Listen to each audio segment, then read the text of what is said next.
My husband slapped my best friend for looking at my chest while I was breastfeeding. James slapped Amy so hard her head snapped sideways, all because she glanced at my chest during dinner. We were at our baby's celebration dinner. I was adjusting my nursing top when Amy looked over. I joked, "Want a taste?" We both laughed. It's how we've always been. James stood up and backhanded her across the face. Her body is mine to look at. Only mine. The room went silent. Amy held her cheek, tears forming, and left immediately. His mother actually defended him. He's protecting what's his. I found Amy in the bathroom, a perfect handprint already forming on her face. "What if he hits you next?" she asked. He would never, but the words stuck in my throat. James had been getting worse since my pregnancy. Angry when men looked at me. Furious when I wore anything but baggy clothes. Constantly calling me his. The handprint became a bruise covering half Amy's face. Purple, green, swollen. She told people she fell rather than ruin my marriage. I stayed. 4-month-old baby. No job. James insisted I quit. No money. His name on everything. I slept in the nursery, barely spoke to him. He acted like nothing happened. Just a little slap. "You're overreacting." 3 nights later, he came home drunk while I was nursing. Saw me breastfeeding and exploded. "Cover yourself. What if someone sees? I'm feeding our daughter in our living room. Your body is mine. Mine to see, touch, control." He grabbed my arm hard enough to bruise. The baby started crying. "Look what you did," he snarled. "You made her cry." After he passed out, I called Amy. She came immediately, saw my bruised arm. "We're leaving. Now." We packed what we could. Baby things, documents, clothes. I left my ring on the counter with a note. "I'm not your property." The next morning, James cycled through screaming, crying, threatening, apologizing. His mother called me terrible for abandoning him over 1 mistake. 2 mistakes. He hit Amy, grabbed me. Boys will be boys. Men who hit women are criminals. Amy helped me file a restraining order. Police photographed everything. James was served at work. Now he's fighting for custody, claiming I'm unstable. My lawyer says document everything. So I document every violation, every drive-by of Amy's apartment where we're staying. His friends harass me online. Dramatic. Ruined a good man. Over nothing. Yesterday, James texted from a friend's phone. "You're mine forever." I screenshot it, sent it to my lawyer, replied, "I'm nobody's property." But this morning changed everything. Amy was making breakfast when her phone rang. Unknown number. "Hello?" She went pale. "How did you get this number?" She hung up, hands shaking. "Who was that?" "James's ex, Rebecca, the one before you." I'd never heard of Rebecca. "She said she needs to warn you. She's driving here now." Rebecca arrived an hour later. Thin, nervous, constantly checking over her shoulder. "I heard about the restraining order through mutual friends," she said. "I need to show you something." She pulled out her phone. Photos of bruises, black eyes, split lips, police reports, hospital records. This was me. 3 years with James. My stomach dropped. He broke my ribs, fractured my eye socket. Always places covered by clothes, except when he lost control. Why didn't anyone? His parents paid me to disappear. $50,000 to sign an NDA, leave the state, never contact him again. She showed me the agreement, James's father's signature at the bottom. They've done this before. They'll do it again. But the restraining order? I had one too. She pulled up a news article on her phone. "Read this. Local woman missing after violating NDA agreement." That's my friend Melissa. She tried to warn James's new girlfriend after me disappeared 2 days after breaking her NDA. You think James? I think his family has money and connections. I'm risking everything telling you this. Amy grabbed my hand. "We need to leave. Not just his place, the city." Rebecca nodded. "Tonight. Don't tell anyone where you're going." This is insane. My phone buzzed. James's lawyer. "My client is offering $100,000 for full custody and your signature on a non-disclosure agreement. You have 24 hours to accept." Rebecca went white. "That's how it starts. Take the money or..." The door to Amy's apartment exploded open. James stood there, breathing hard. "The restraining order says 500 feet. Amy started. "Expired an hour ago. Judge overturned it. My lawyer's good." He looked at Rebecca. "You broke your NDA." She ran for the back door. James didn't follow her. He stared at me. "Pack the baby's things. We're going home." "No." He smiled. "Yes. Or Rebecca has an accident. Your choice." My phone buzzed. A text from an unknown number. A photo of Rebecca's car. Someone following her. 5 minutes, James said. "Choose." I moved toward the baby carrier where my daughter slept, her tiny chest rising and falling in peaceful breaths. My hands shook as I unbuckled the straps and lifted her against my chest. She stirred but didn't wake. I looked at James standing in the doorway with that smile still on his face. I needed time to think, to find some way out of this that didn't end with Rebecca hurt. Or worse, Amy stood frozen near the kitchen, her eyes wide and scared, and I could see her mind working through options. She glanced at the back door, then at James, then at me. But James blocked the only real exit with his body, standing there like a wall between us and freedom. I held my daughter closer and opened my mouth to speak, to stall, to buy us minutes we didn't have. But before I could say anything, James pulled his phone from his pocket and turned the screen toward me. A video played, live footage from inside a car. I could see Rebecca's vehicle through the windshield, her brake lights glowing red at a stoplight. The person holding the camera was right behind her, close enough that I could read her license plate. My stomach dropped. This wasn't a bluff or an empty threat. Someone was actually following her right now, watching her, waiting for James's signal. My hands started shaking harder and my daughter began to fuss against my chest, sensing my fear the way babies do. I looked at that video feed and knew I had no choice at all. Rebecca had risked everything to warn me and now she was in danger because of it. I couldn't let her get hurt because I was too scared to go back. I swallowed hard and forced the words out.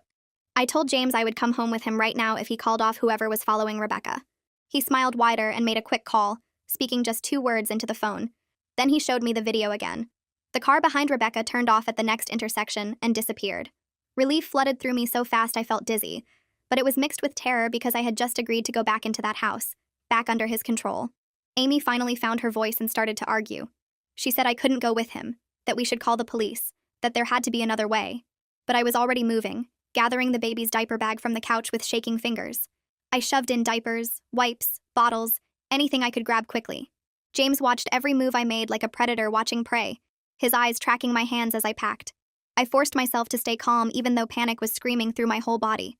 My daughter started crying now, picking up on all the tension in the room, and I bounced her gently while I worked. Amy kept talking, her voice getting higher and more scared. She grabbed my arm and tried to pull me toward her, away from James. I looked right at her and very quietly mouthed 3 words. Call the police. She blinked and I saw understanding flash across her face. She let go of my arm and stepped back. I slung the diaper bag over my shoulder and walked toward James with my crying baby in my arms. He put his hand on my lower back, possessive and controlling, and guided me out the door. I didn't look back at Amy because I was afraid I would break down completely if I did. James's car sat in the parking lot, the same black sedan he had always driven. He opened the passenger door and waited for me to get in. I buckled the baby into her car seat in the back and climbed into the front. The door closed with a heavy thunk that sounded like a prison cell locking. James got in the driver's side and started the engine. We pulled out of the parking lot in complete silence. My phone was still in my pocket and I pulled it out carefully. Keeping it low where James couldn't see from his side, I opened my messages and found Rebecca's number from earlier. I typed fast with shaking thumbs. He knows about the NDA. Someone was following you. Get somewhere safe. Hide. I'm sorry. I hit send and watched the message go through. But I wasn't fast enough. James glanced over and saw the phone in my hands. He snatched it away from me so fast I didn't have time to react. He didn't even look at what I had sent. He just rolled down his window and threw my phone out onto the highway.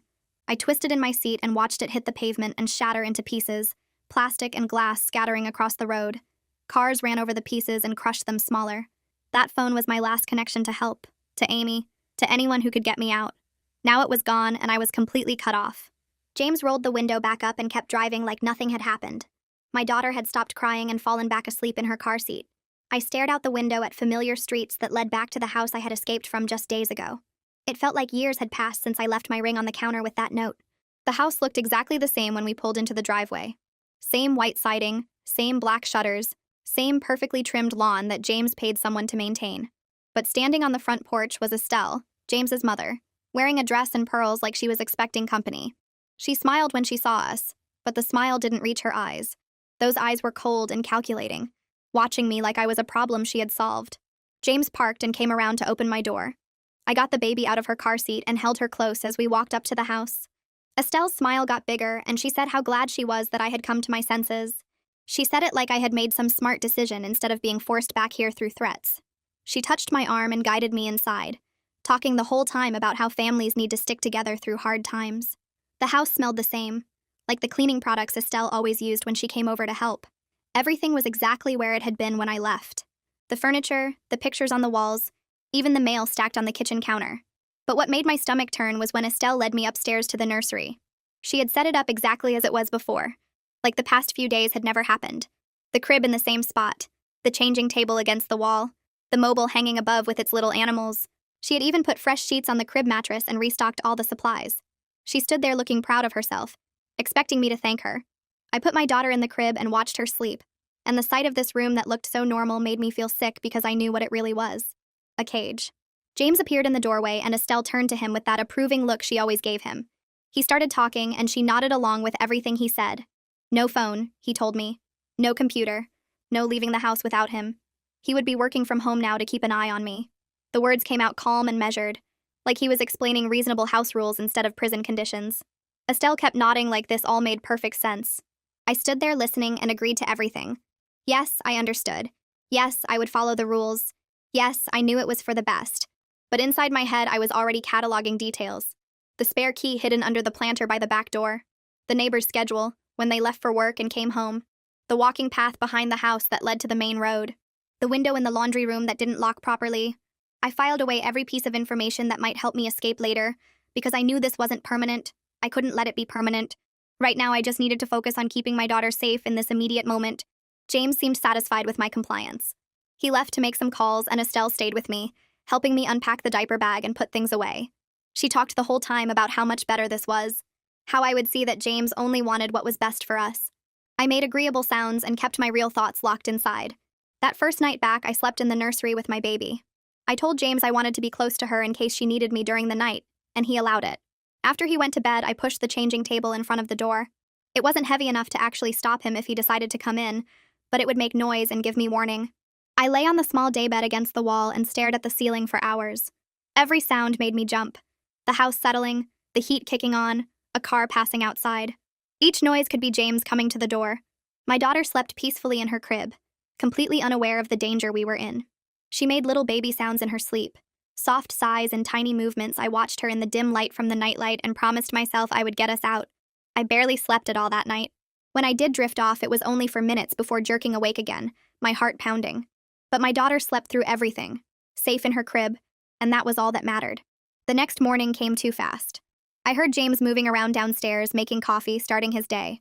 I fed the baby and changed her diaper, doing normal morning things that felt wrong in this situation. Then I heard voices at the front door, James's voice, and another voice I didn't recognize at first. Then I heard Amy. She was demanding to see me, her voice loud and angry. I crept to the top of the stairs with the baby in my arms and listened. James's voice was calm and smooth as he explained that I had come home voluntarily and didn't want visitors. He sounded so reasonable, so concerned. I could see Amy through the railing, standing on the front porch, and her bruised face looked even worse than before. The purple had spread and darkened, but she wasn't alone. A man in a suit stood next to her. Detective Garza, I realized. Amy must have called the police just like I told her to. Hope sparked in my chest, but I stayed frozen at the top of the stairs, holding my breath. Detective Garza said he needed to speak with me directly. James couldn't refuse without looking suspicious, so he stepped aside and let them in. I heard him call my name, telling me to come downstairs. I forced my legs to move, walking down the steps with my daughter against my shoulder. Amy's eyes locked on mine, and I could see the question there. Are you okay? I tried to make my face blank. Detective Garza introduced himself properly and asked if I was being held here against my will. The words James had coached me earlier that morning came back. I told the detective I was fine. I said I chose to come home. I explained that I had been upset and made some bad decisions, but I was thinking clearly now. The exact words James had made me practice.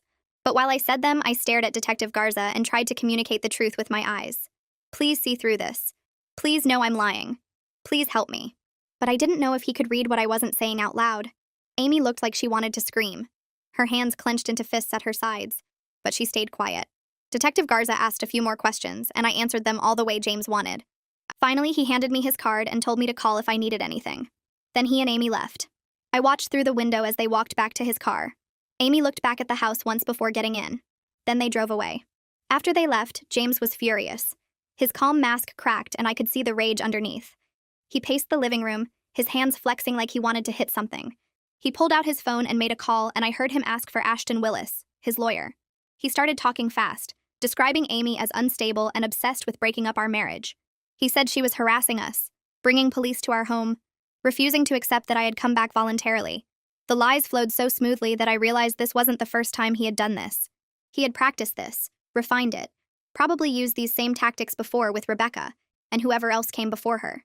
He talked about filing harassment charges, about getting a restraining order against Amy. He nodded along with whatever Ashton was saying on the other end. Then he hung up and looked at me. He smiled that cold smile again and told me Amy had made a big mistake. I held my daughter tighter and said nothing, because there was nothing I could say that wouldn't make things worse. I just stood there and let him talk, already planning my next move in the back of my mind. The next morning, James left for his lawyer meeting, and Estelle showed up 10 minutes later like she'd been waiting around the corner. She walked through the house, checking windows and doors while I fed the baby in the nursery. She settled into the armchair across from me and started talking about how marriage requires sacrifice and loyalty. Her voice had this practiced quality like she'd given this speech before. She talked about supporting your husband through hard times and how modern women don't understand commitment anymore. I nodded along and made appropriate sounds while the baby nursed.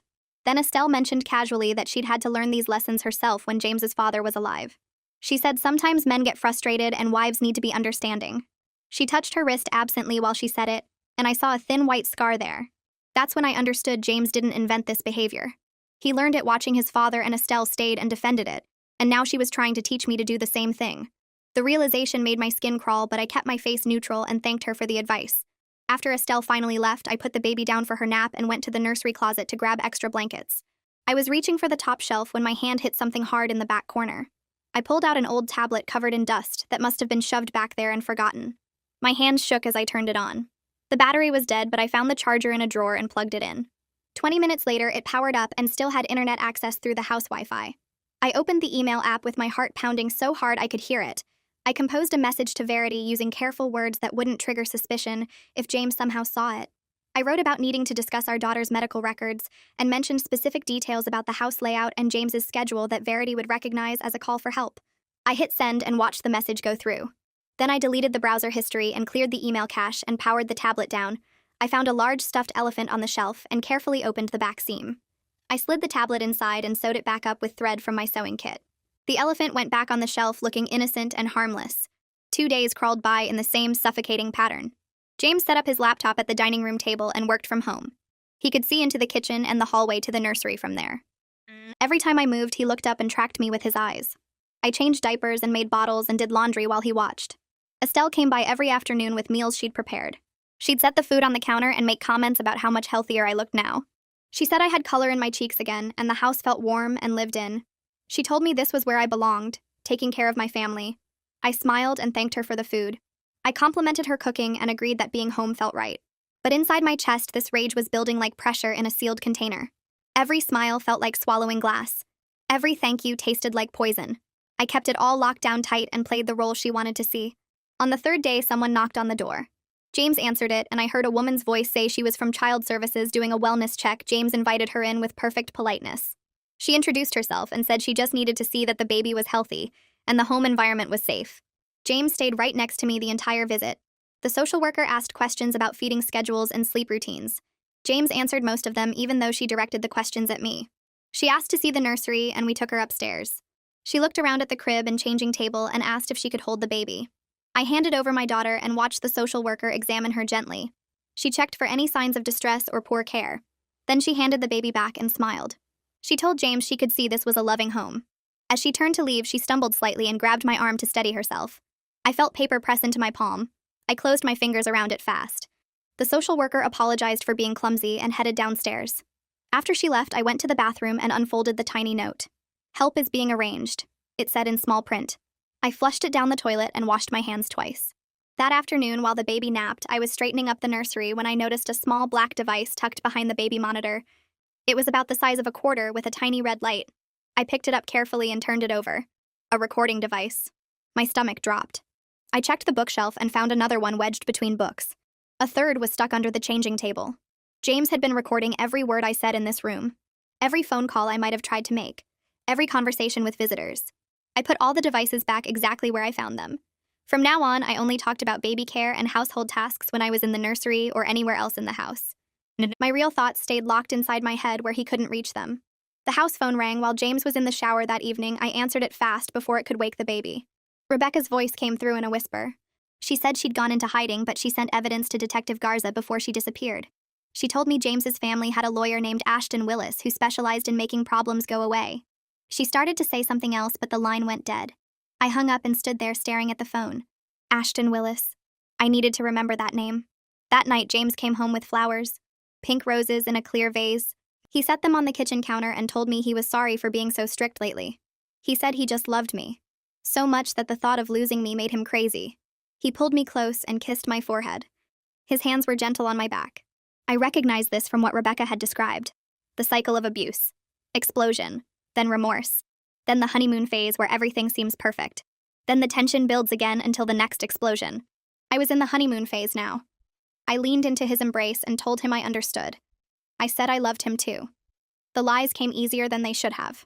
Over the next few days, I started complying with every single rule James set. I asked permission before doing anything. I wore the clothes he picked out, I initiated affection, and acted happy when he touched me. I made his favorite meals and kept the house spotless. Estelle noticed the change when she came by.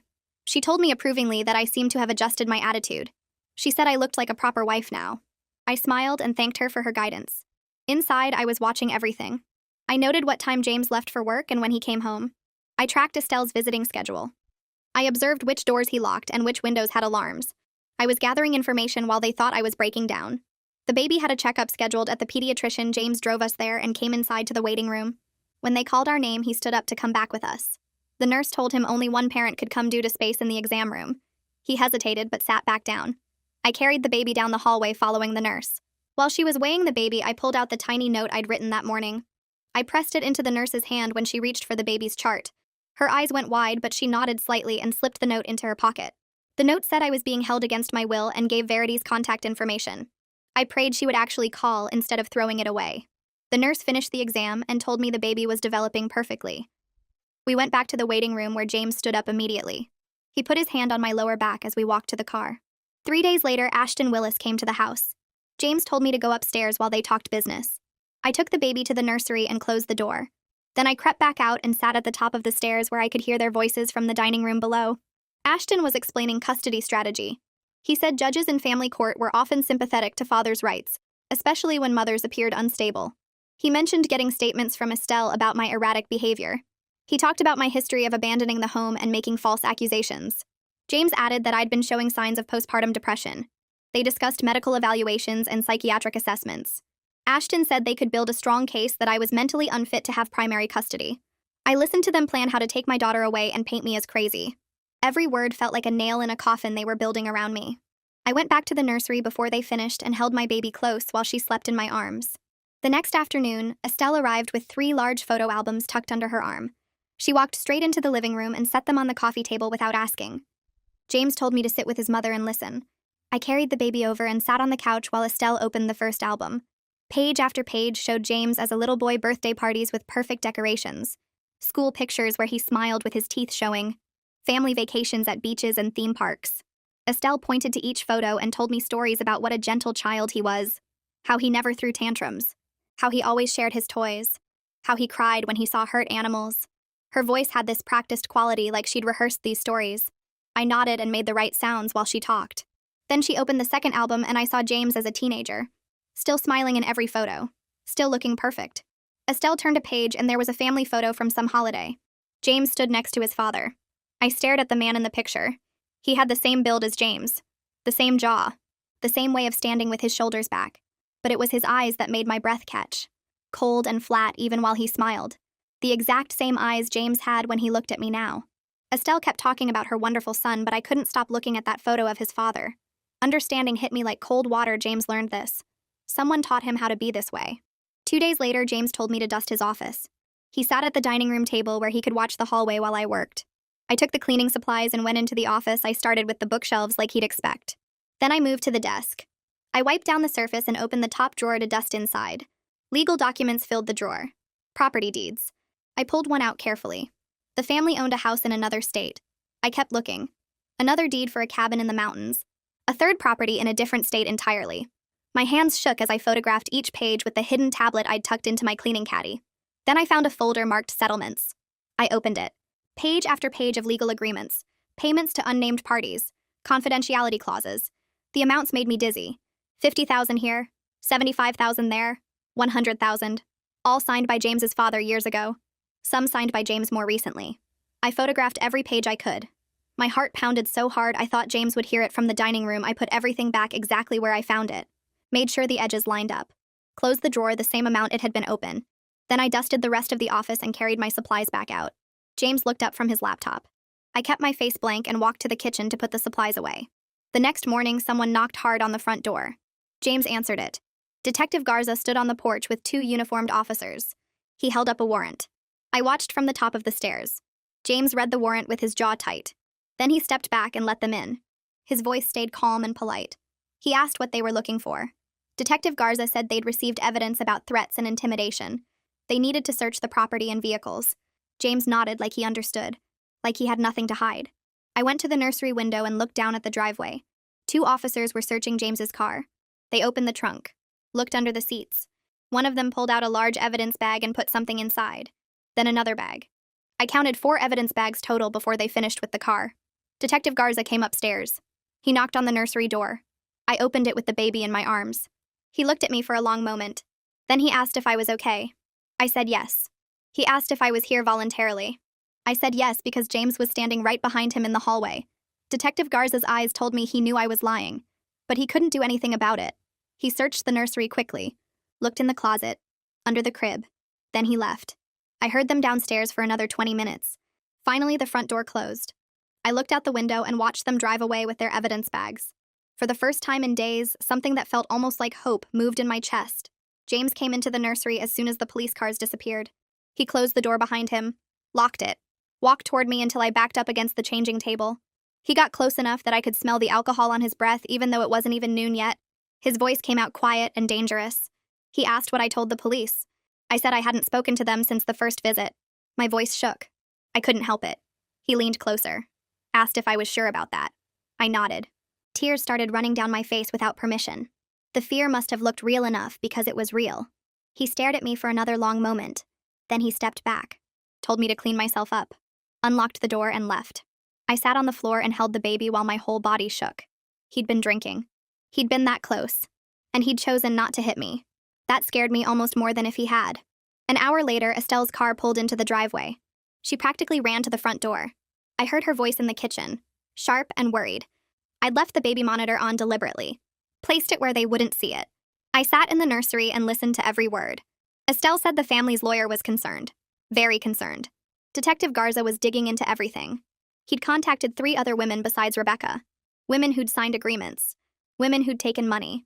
James asked if any of them were talking. Estelle said she didn't know yet. But the lawyer thought exposure was coming. They needed to be prepared. James's voice got hard. He said they'd handled this before. They'd handle it again. Estelle reminded him that his father wasn't here anymore to make problems disappear. James said he was perfectly capable of handling his own problems. Then Estelle said something I had to replay in my head to believe. She said there were 3 other women, total 3 besides Rebecca. 4 victims before me. The number made me feel sick. That afternoon, James told me I could call Amy. He sat right next to me on the couch while I dialed. Put the phone on speaker so he could hear everything. Amy answered on the first ring. Her voice sounded exhausted. I asked how she was doing. She said she was okay but tired. I told her I was fine, that I'd come home to work things out, that I appreciated her help, but James and I needed to handle things as a couple. The words tasted like poison. Amy was quiet for a moment. Then she said she understood, that she'd be there if I needed anything. I thanked her and told her I'd call again soon. Before we hung up, Amy said she'd been getting messages. Strange messages from numbers she didn't recognize, telling her to mind her own business, telling her to stop interfering. I looked at James. His face showed nothing but concern. He asked Amy if she'd reported the messages to police. She said yes. He said good, that she should definitely keep reporting any harassment. We said goodbye. James took the phone from my hand and turned it off. Told me I'd handled that very well. The next day, a woman I didn't know came to the house. She rang the doorbell around 2 in the afternoon. James answered. The woman said she was an old family friend, that she'd heard he'd gotten married and wanted to stop by with congratulations. James invited her in. His voice was too polite, too careful. Estelle came down from upstairs, and I saw her face go tight when she saw the woman. They all went into the living room. I stayed in the kitchen, but I could hear them talking. The woman's voice was familiar somehow, even though I'd never met her. She mentioned property taxes, asked about the cabin. Estelle cut her off and suggested they talk privately. They moved to James's office. I crept closer to the door. Heard Estelle ask about payments. The woman said police had contacted her last week. Asked about an agreement she'd signed years ago. James said they'd take care of it. The woman's voice got harder. She said she'd kept quiet for 5 years, but if Detective Garza was digging up everything anyway, she wasn't going to prison for them. Estelle offered more money. The woman laughed. Said money didn't matter if she ended up like the others. Then she left. I went back to the kitchen before they came out of the office. But I understood. Another victim. Another woman who'd taken money to stay quiet. And now she was scared enough to warn them. That night, James touched my shoulder while I was washing dishes. My whole body went rigid. I couldn't breathe. My vision tunneled.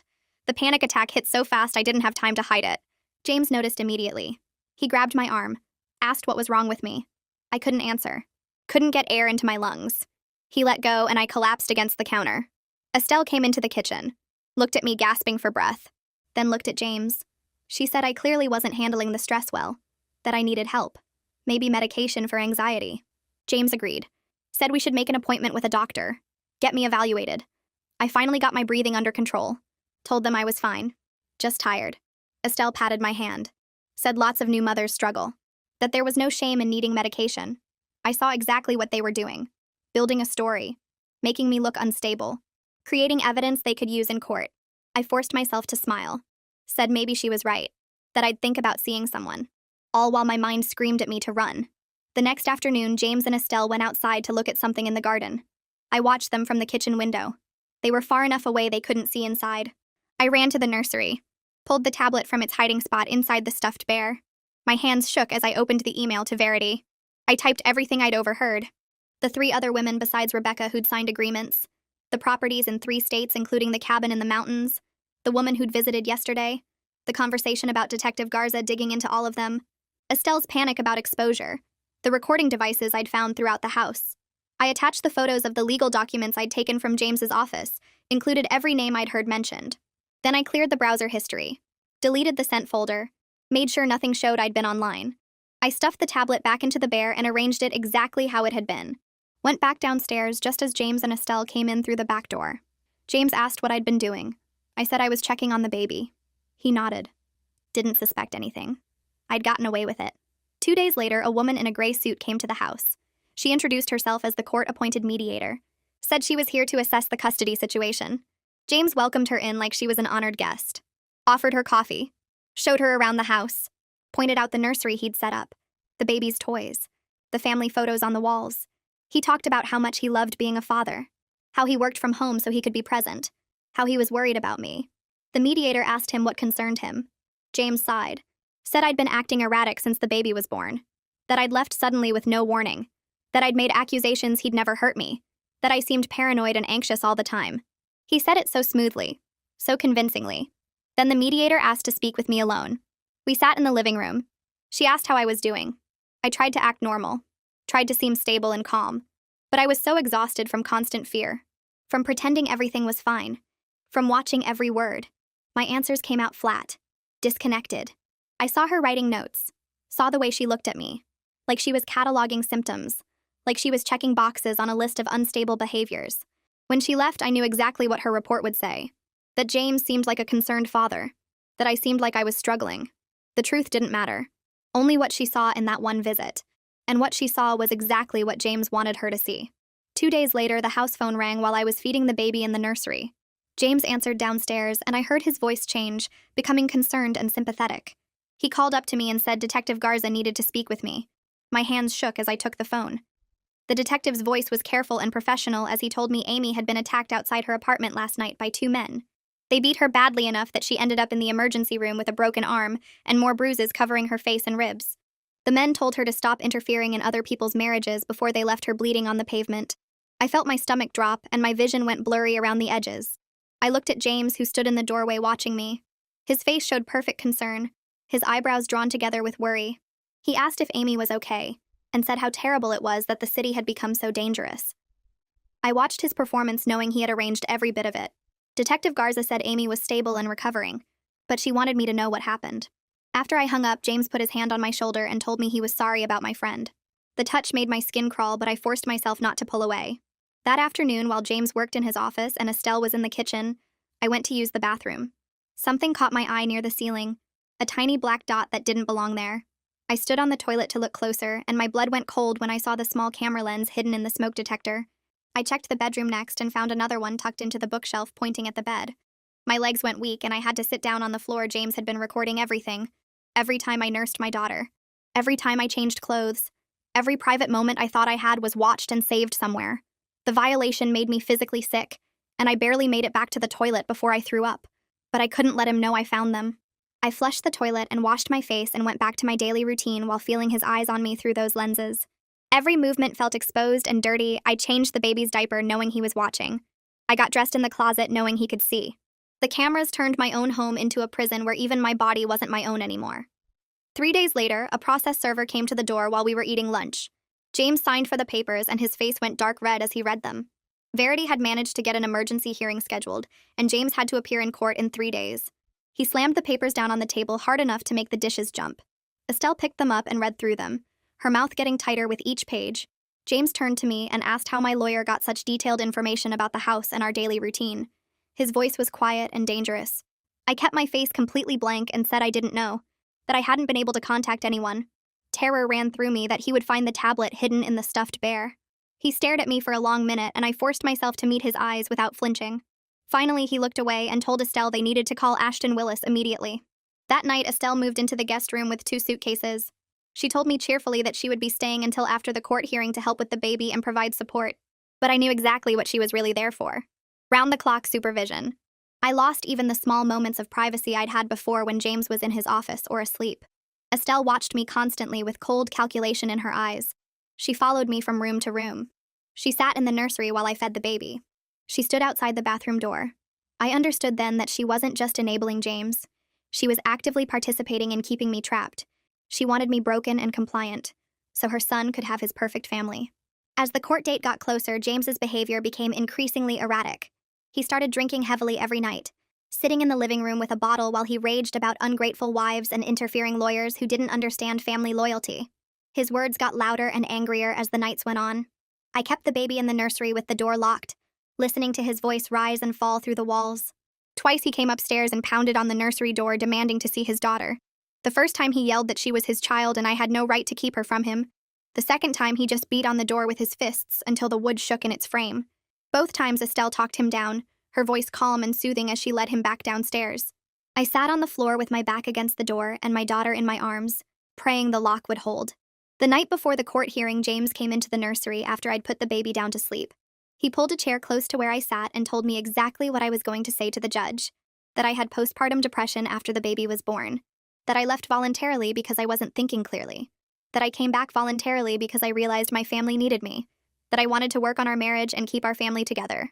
He made me repeat the words back to him over and over. Each time I stumbled or my voice shook, he made me start again.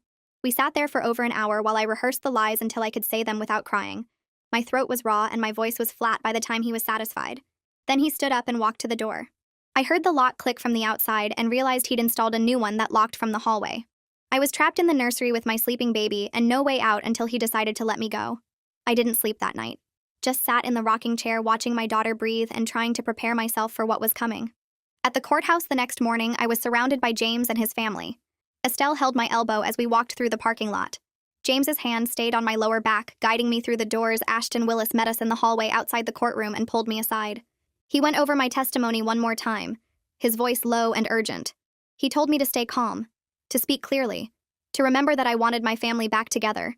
James stood close enough that I could feel the heat from his body. Then the courtroom doors opened and we went inside. The judge was a woman with gray hair pulled back tight. She looked at all of us over her reading glasses as we took our seats. Verity sat at the other table, and when she saw me, her eyes widened slightly. I knew I must look terrible. I hadn't slept. I'd barely eaten. My clothes hung loose because I'd lost weight from stress. The judge asked me to approach the witness stand, and I walked up on shaking legs. She asked me directly if I was being held against my will. Requested Reds is on Spotify now. Check out link in the description or comments. I looked at James sitting there with his perfect, concerned expression. I looked at Ashton Willis with his expensive suit and his confident smile. I looked at Estelle watching me with cold warning in her eyes. Then I looked at Verity and saw her slight nod. I opened my mouth and the words that came out weren't the ones James had made me rehearse. I told the judge I was being held prisoner in my own home, that there were cameras in the bathroom and bedroom recording me, that my friend had been attacked by men James sent, that there were other women before me who'd signed agreements to stay quiet, that James's mother was helping keep me trapped, that I feared for my life and my daughter's safety. I watched James's perfect mask crack as I spoke. His face went from concerned to shocked to furious. He started to stand, but Ashton Willis grabbed his arm. The judge held up her hand for silence and asked me more questions. I answered everyone truthfully while my voice got stronger. I told her about Rebecca and the NDA, about finding the legal documents, about the recordings Detective Garza had seized, about everything I'd been too scared to say before. The judge's face got harder with each answer. When I finished, she ordered an immediate investigation and granted me temporary custody right there. She issued a new restraining order and called for court security. James exploded out of his chair and tried to reach me. He was screaming that I was his wife and I belonged to him and I couldn't do this. It took 3 security officers to restrain him. Verity grabbed my arm and rushed me toward a side door. I could hear James still screaming threats as we ran down a back hallway. Detective Garza was waiting at a side entrance with a patrol car running. Verity handed me and the baby into the back seat and told me she'd meet us at the shelter. As we pulled away, I could still hear James's voice echoing from inside the courthouse. Detective Garza drove fast through city streets while I held my daughter and tried to process that we'd actually gotten away. He took us directly to a domestic violence shelter on the other side of town. The building looked like a regular house from the outside, but it had security cameras and reinforced doors. A woman met us at the entrance and introduced herself as Madison Cooley, the shelter director. She had kind eyes and a firm handshake. She led us inside to a small private room and explained the shelter rules. No one could know we were here. No visitors without approval. No posting on social media. No contact with James or his family. Security protocols for coming and going. Resources available for legal help and counseling. As she talked, I felt the fear and tension I'd been holding for weeks finally break through. I started crying and couldn't stop. Madison put her arm around my shoulders while I sobbed with my daughter in my arms. For the first time in weeks, we were behind locked doors that James didn't control. We were actually safe for the moment. Madison gave me time to cry myself out, then showed us to a small bedroom with a crib already set up. She brought me water and tissues and told me to rest. After she left, I sat on the bed holding my daughter and feeling the quiet safety of the room around us. Later that evening, Madison brought me a new phone with a restricted number that couldn't be traced. I called Amy and she answered on the first ring. When she heard my voice, she started crying. I could hear the relief and fear in her sobs. She told me about the attack, about her broken arm and bruised ribs, about the men's threats. But she also told me she'd already talked to Detective Garza and given a full statement. She promised to testify about everything she'd witnessed, no matter what it cost her. I told her how brave she was for not giving up on me even when it put her in danger. She said that's what real friends do, and she'd do it all again. We talked until my new phone's battery got low and I had to hang up. I put my daughter in the crib and watched her sleep in the dim light from the hallway. For the first time since going back to James's house, I let myself believe we might actually survive this. The next morning, Detective Garza came back to the shelter with a thick folder and a recording device. Madison brought us to a small office with a table and chairs. The detective sat across from me and clicked his pen. He asked me to start from the beginning and tell him everything. I talked for 3 hours straight while he took notes. I told him about the recording devices hidden in the nursery and bathroom. I described the documents I found in James's office about properties and settlements. I explained how I photographed pages with the hidden tablet before putting everything back exactly where it was. Detective Garza nodded and wrote down every detail.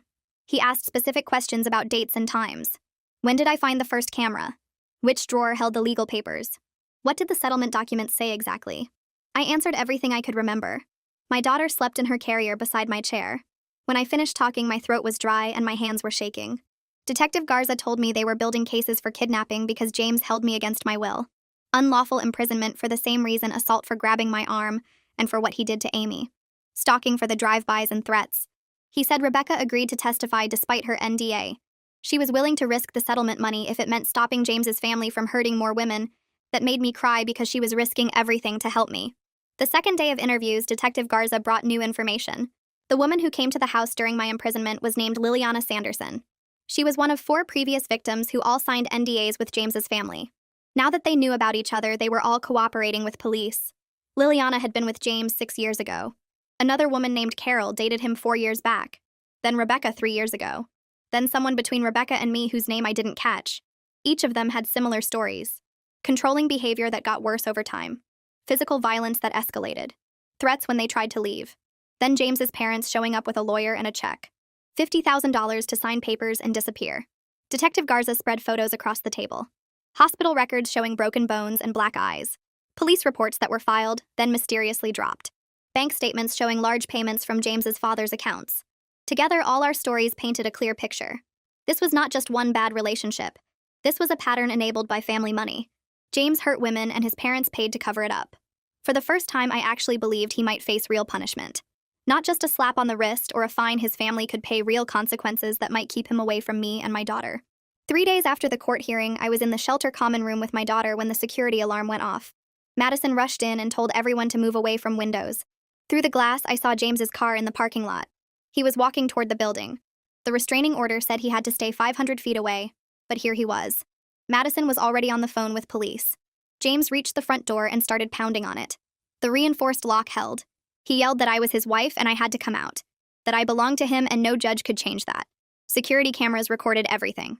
Other women in the shelter moved their children to back rooms, and I stood at the window holding my baby and watching James lose control.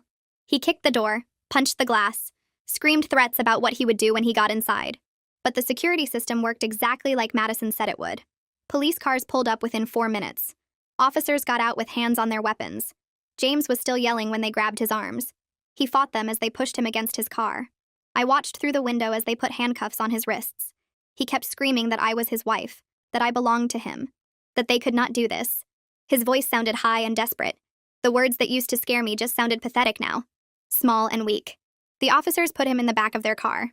One of them came inside to take statements from Madison and me. I described exactly what I saw and heard. The officer wrote it all down. He said James would be charged with violating the restraining order. That was a criminal offense that could mean jail time. The next day, Verity called to tell me about the bail hearing Ashton Willis tried to get James released. He argued that James was a respected member of the community, that he had no prior criminal record, that he was not a flight risk. But the prosecutor presented evidence. Photos of my bruises, Amy's hospital records, statements from Rebecca and the other victims. The judge looked at everything and denied bail. She said James posed a clear threat to public safety, that given his family's money and resources, he was absolutely a flight risk. Detective Garza called me after the hearing. He said James would be held for at least 30 days while the investigation continued. Maybe longer, depending on what charges the prosecutor filed. For 30 days, I did not have to look over my shoulder. I did not have to check every car that drove past. I did not have to wake up at night wondering if James found where I was staying. 30 days to build a new life without constant fear. Madison sat with me the next morning and helped me fill out forms for emergency assistance food stamps so I could buy groceries, medical coverage for me and my daughter, cash assistance to help with basic needs. She explained each form and what documents I needed. Then she showed me information about job training programs. There was one for medical billing that met 3 times a week, another for office administration, a third for early childhood education. All of them provided childcare during classes. I could bring my daughter and someone would watch her while I learned.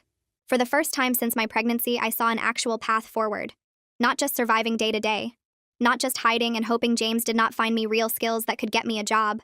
A way to support myself and my daughter without depending on anyone.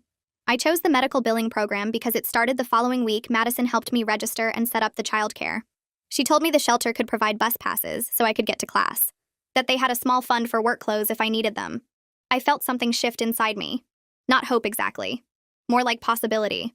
Like maybe I could actually do this. That afternoon, Verity came to the shelter with more paperwork.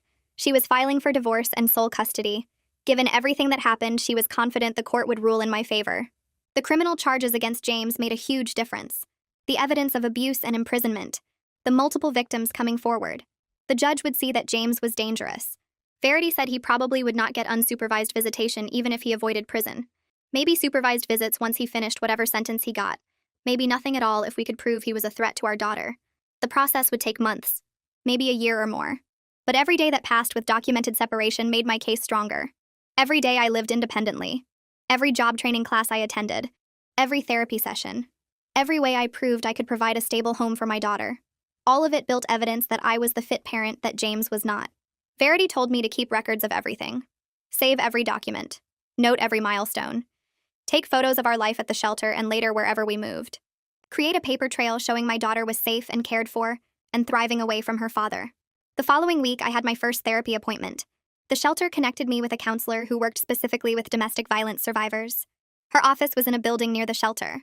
Small and quiet with comfortable chairs and soft lighting. She asked me to tell her what brought me there. I started talking and could not stop everything poured out. How James changed during my pregnancy. The control and jealousy. Hitting Amy. Grabbing my arm. Forcing me back to his house. The cameras and recordings. Being locked in the nursery. The fear that never went away. When I finished, the counselor looked at me with kind eyes. She said what happened was not my fault. That my responses were normal survival strategies. That I did what I needed to do to protect myself and my baby. She explained that trauma changes your brain. Makes you hypervigilant and anxious. Makes you expect danger even when you are safe. The therapy sessions would be hard because I had to relive everything. talk about the worst moments over and over. But that was how I would process the trauma instead of just carrying it. How I would learn to feel safe again. We scheduled weekly appointments. I left that first session feeling exhausted, but somehow lighter. Like maybe I did not have to carry all of this alone. 2 weeks after James's arrest, Rebecca came to visit me at the shelter. Madison approved her as a safe visitor. We sat in the common room with my daughter playing on a blanket between us. Rebecca looked different from the last time I saw her. Less scared, more solid somehow. We cried together about everything we both went through. She told me breaking her NDA might cost her the settlement money. James's parents were threatening to sue her for violating the agreement. Their lawyer sent letters demanding she stop cooperating with police. But Rebecca said seeing James arrested made it all worth it, knowing he was locked up and could not hurt anyone else. I told her she saved my life by warning me that if she had not risked everything to tell me the truth, I might still be trapped in that house. Or worse. We held hands and cried, and my daughter crawled between us making baby sounds. Rebecca asked if she could visit regularly, if we could stay friends after this was over. I said yes immediately. She was the only person who truly understood what James was capable of, what his family would do to protect him. 3 weeks after my escape, Amy was released from the hospital. Her arm was in a cast and her face still showed fading bruises, yellow and green where the purple had been. She came to the shelter as soon as she could walk without help. Madison let her in and we met in the common room. Amy moved slowly and carefully. Her ribs were still healing, but she smiled when she saw me. We sat together on the couch with my daughter between us. The baby reached for Amy's cast and patted it gently. Amy told me she would do it all again, taking me in when I left James, calling the police, everything that led to her attack. She said that is what real friendship means, being there even when it is hard, even when it is dangerous. I told her I would spend the rest of my life being grateful for her courage, that she could have turned me away, but she did not. She risked everything to help me and my daughter get free. We sat together for hours talking and watching the baby play, making plans for when I moved out of the shelter. Amy said I could stay with her again if I needed to, that her door was always open. 4 weeks after the court hearing, I got a call from the prosecutor's office. They wanted me to testify at a grand jury hearing. The grand jury would decide if there was enough evidence to indict James on the felony charges. The prosecutor explained that grand jury testimony was secret. James and his lawyer would not be there. It was just me and the prosecutor and the jury members. I agreed immediately. I wanted James held accountable for everything he did. Not just to me, but to Rebecca and Liliana and all the others. Verity came to the shelter that evening to prepare me. She explained what kinds of questions the prosecutor would ask, how to answer clearly and calmly. She told me to focus on facts, not emotions, to describe what happened without breaking down. We practiced for 2 hours. She asked me the hard questions, made me tell the story over and over until I could get through it without crying, until my voice stayed steady when I talked about being locked in the nursery, about the cameras in the bathroom, about James's hands on my arm. By the end, I was exhausted but ready to tell the truth and let the jury decide if James deserved to be punished. The grand jury hearing took place in a small room with wood paneling and uncomfortable chairs. 12 people sat in 2 rows facing me. The prosecutor stood beside a table covered in documents and evidence photos. I held a tissue in my lap, but I did not cry. Verity sat in the back row. She gave me a small nod when I looked at her. The prosecutor asked me to state my name for the record. Then she asked me to describe my relationship with James. I started with the celebration dinner when he hit Amy. I described the bruise on her face, the purple and green marks that lasted for weeks. I told them about James grabbing my arm while I nursed our daughter, about the bruises he left on my skin. The prosecutor showed me photos the police took. I identified each mark and explained how it happened. Then she asked about leaving. I described packing our things while James was passed out, leaving my ring on the counter, the note I wrote. The prosecutor asked about the restraining order. I explained how James violated it constantly, the drive-bys of Amy's apartment, the texts from his friends' phones, the messages saying I belonged to him. She showed the jury screenshots I had saved, every violation documented with dates and times. Then she asked about Rebecca. I told them about her warning, the photos of her injuries from James, the NDA his parents paid her to sign, the missing woman who tried to warn James's next girlfriend. The prosecutor presented Rebecca's medical records, hospital reports showing broken ribs and a fractured eye socket, police reports Rebecca filed years ago. The grand jury members leaned forward in their seats. Some of them took notes. Others just stared at the evidence photos. I described the day James broke into Amy's apartment, how the restraining order had expired just an hour before, how his lawyer got it overturned, how James threatened Rebecca's life if I did not come with him. The prosecutor showed them the photo someone sent me Rebecca's car with another vehicle following close behind. Then I described being held at the house, James taking my phone and throwing it out the car window, Estelle waiting at the house with a smile. The new rules James laid out. No phone, no computer, no leaving without permission. The cameras I found hidden throughout the house. In the bathroom. In the bedroom. In the nursery where I slept with my daughter. The prosecutor presented the devices police recovered during their search. She asked me to identify each location where I found them. I pointed to photos of the bathroom, the bedroom, the nursery. The grand jury members looked disgusted. One woman covered her mouth with her hand. I told them about the recordings. How James monitored every conversation. How I found the device hidden in a stuffed animal. How I had to be careful about every word I said. The prosecutor asked about Detective Garza's visit. I described how James coached me on what to say. How he stood right there while I told the detective I was fine. How I tried to communicate the truth with my eyes, but I could not say the words. Then I described the day Detective Garza came with a warrant. How they searched the property and took evidence. How James cornered me afterward asking what I told police. The alcohol on his breath. The rage in his eyes. How close he got to hitting me again. The prosecutor asked about Estelle. I described her constant supervision. Her comments about family loyalty and supporting husbands. Her casual mention of learning these lessons herself years ago. How she watched me every moment. How she brought meals and made pointed remarks about wives staying in their place. The testimony lasted 3 hours. The prosecutor asked hundreds of questions. She showed photo after photo, document after document, medical records and police reports and text message screenshots. By the end, my voice was hoarse. My hands ached from gripping the tissue. But I got through it without breaking down. The prosecutor thanked me. She told the grand jury they would deliberate. Verity walked me out to the hallway. She said I did well, that my testimony was clear and detailed, that the evidence was overwhelming. 2 days later, Verity called with the results. The grand jury indicted James on multiple felony charges: kidnapping, assault, stalking, unlawful imprisonment. The prosecutor told Verity this was one of the strongest cases she had seen. The evidence was thorough. The testimony was compelling. Multiple victims with similar stories. A clear pattern of abuse enabled by family money. I hung up the phone and sat on my bed at the shelter.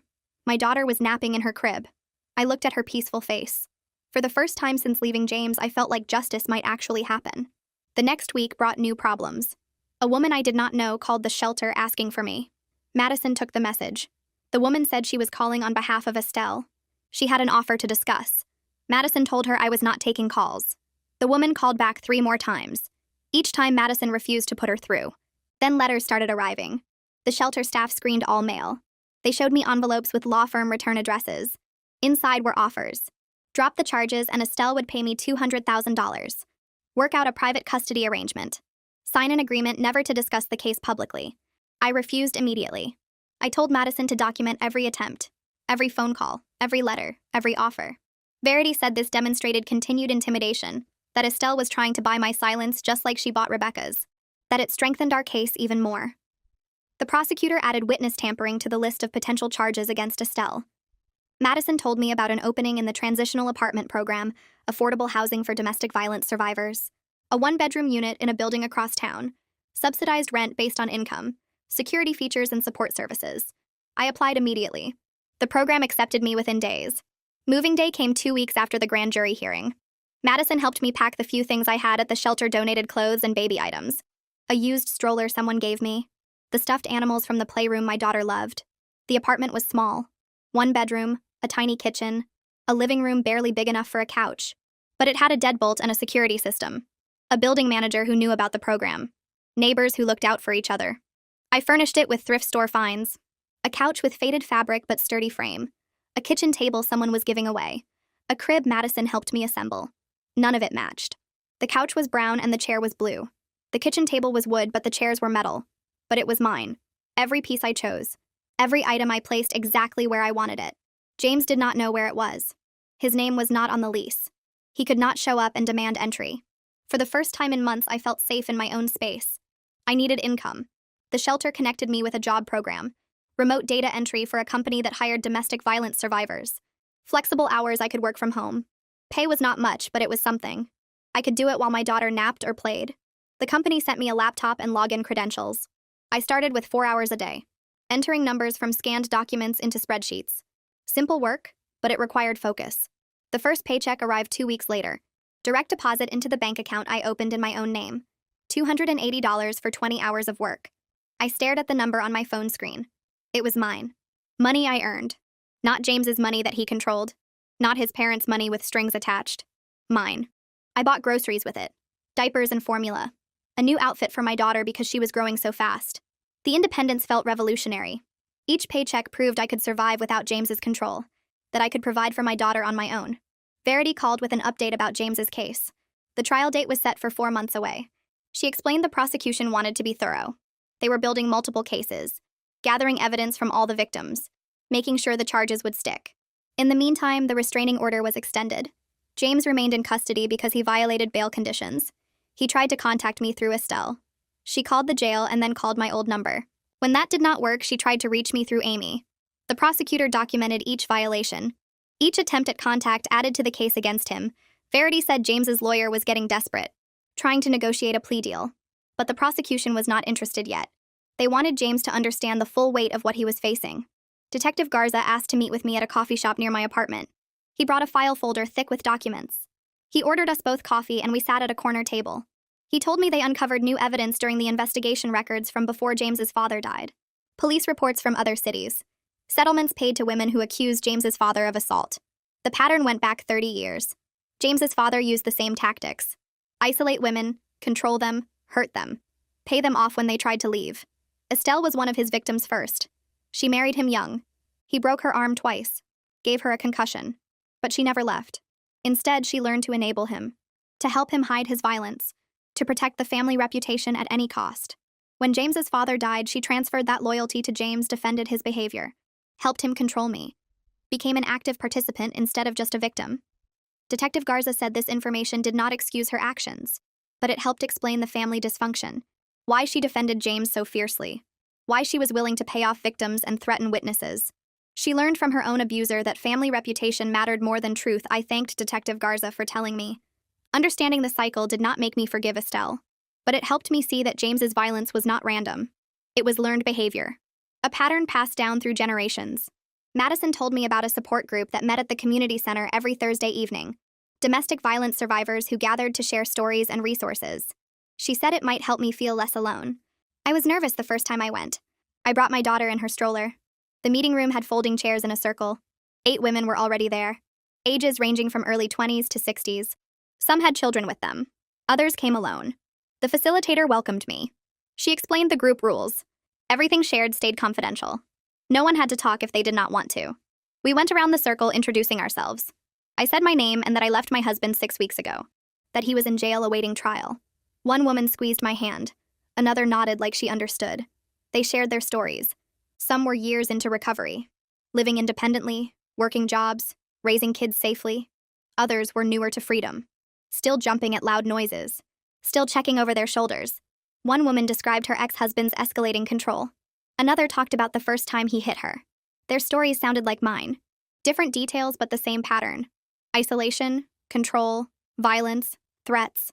Hearing them talk helped me feel less alone, less like I was crazy or dramatic or overreacting. These women understood. They lived through similar horror. Some of them were years past it now. They talked about trusting again, about feeling safe, about rebuilding lives. They gave me hope that eventually the fear would fade, that I would not always wake up panicking, that someday I might trust another person. My daughter had her 6-month checkup at the pediatrician's office near my apartment. I carried her in and checked in at the front desk. The nurse called us back. She weighed my daughter and measured her length, checked her reflexes and development. The pediatrician came in smiling. She examined my daughter thoroughly, listened to her heart and lungs, looked in her ears and throat. Then she sat back and made notes in the chart.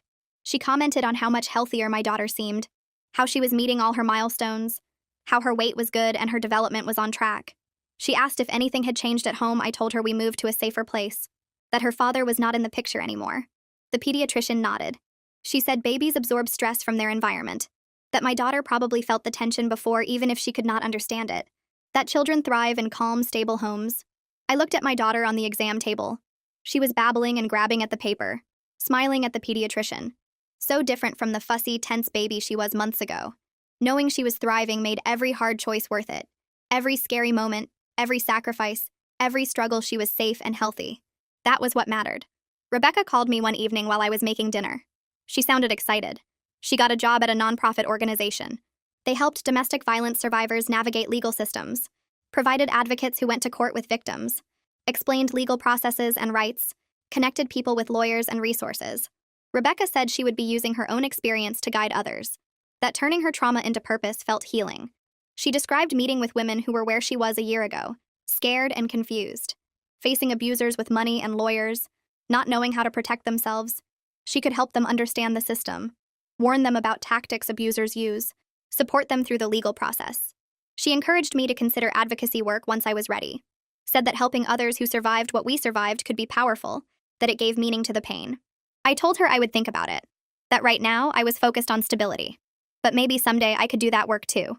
Verity called late one afternoon. Her voice was serious. She said the prosecutor made an offer to James, a plea deal, 15 years in prison in exchange for pleading guilty to all charges, and waiving custody rights permanently. 15 years. James would be locked away until my daughter was a teenager. He would miss her entire childhood. She would not remember him, would not grow up afraid of him. The custody rights meant he could never petition for visitation, could never try to see her. She would be completely safe from him. But there was another option. We could push for trial, risk a jury, maybe get a longer sentence, or maybe he would win and get less time, maybe keep some parental rights. The certainty of 15 years versus the gamble of trial. Verity said I had time to decide, that the prosecutor would wait for my answer, that this was my choice to make. I sat on my couch holding my phone. My daughter played on the floor with blocks. I watched her stack them and knock them down. Heard her laugh when they fell. 15 years of safety. 15 years of building a life without fear. 15 years before I had to face the possibility of him being free. I thought about the trial, about testifying in open court, about James sitting there watching me, about the risk of a jury believing his lies, about the chance he could get out sooner. I looked at my daughter again. She was everything, my whole world. Keeping her safe was the only thing that mattered. The certainty of 15 years was worth more than gambling for 20. I called Verity the next morning and told her I wanted to accept the deal. She asked if I was sure, and I looked at my daughter playing with blocks on the floor and said yes. 15 years of safety was better than risking a trial where anything could happen. Verity said she would contact the prosecutor and set up the plea hearing. 3 weeks later, I sat in the courtroom gallery with Amy on my left and Rebecca on my right. 2 other women I had never met sat behind us. Survivors who had come forward after hearing about the case. James stood at the defense table in an orange jumpsuit with his hands cuffed in front of him. The judge asked him to allocate to each charge, which meant he had to admit out loud what he did. His voice was flat and emotionless as he said he kidnapped me, that he assaulted me and Amy, that he stalked Rebecca and violated her NDA. He listed each crime like he was reading a grocery list. No remorse in his tone. I felt Amy's hand squeeze mine and I squeezed back. The prosecutor asked follow-up questions, making him provide details about specific incidents. James answered each one mechanically, and I realized he was only doing this to avoid a longer sentence, not because he felt sorry. When the allocution finished, the judge asked if I wanted to make a statement before sentencing. I stood up and walked to the microphone they set up for victims. I looked at James for the first time since entering the courtroom and told the judge that my daughter deserved to grow up without fear, that she deserved a mother who was safe and stable, that 15 years meant she would be nearly grown before having to decide if she wanted contact with him. I sat back down and the judge nodded. She accepted the plea and sentenced James to 15 years in state prison with no early parole. She made a point of saying that the survivors who came forward showed remarkable courage and that domestic violence would not be tolerated in her courtroom. 2 officers moved forward to take James away, and he turned to look at me one last time. But I was already standing up to leave because he was no longer the most important thing in my life. My daughter was waiting with the babysitter, and I needed to get back to her. Verity finalized my divorce over the next few weeks, and the custody arrangement was part of the plea deal. James's parental rights were terminated completely, which meant he could never petition for visitation or try to be part of my daughter's life. The legal bills came to over $20,000, which seemed impossible, until Verity told me about a domestic violence legal fund that covered most of it. I set up a payment plan for the remaining $3,000, paying $200 a month. It would take over a year to finish, but it was manageable with my job at the shelter. Around the same time, I heard through Verity that Estelle was charged with conspiracy and intimidation of witnesses.